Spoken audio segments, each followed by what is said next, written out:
334 years ago today, a special court was held in Salem, Massachusetts, which found Bridget Bishop guilty and sentenced her to death for practicing witchcraft. Now, witchcraft in America wasn't as cut and dry as it's often made out to be.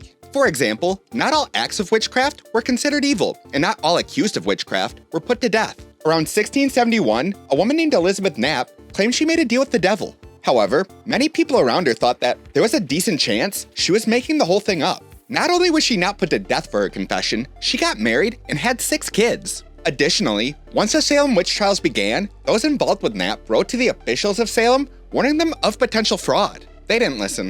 In 1692, the colonists asked a Native American slave from the Barbados to help them find the witch that was harassing their children. Her name was Tituba, and she was tasked with performing her own ritual to find the witch. It didn't work.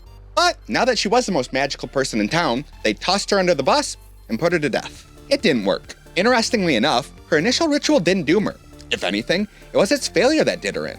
The story of Tituba is actually pretty interesting, especially considering that it was mostly white women that were put to death for witchcraft. Some men were also accused and sent to hang, but by and large, it was mostly white women. At the time, there was a belief that women's bodies were weaker and therefore easier to penetrate and corrupt.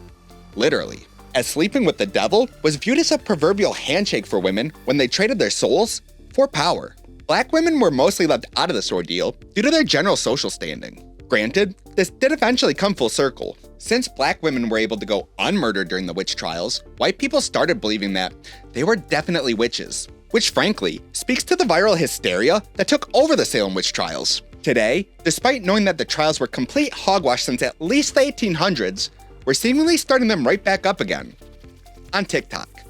And that's your history today.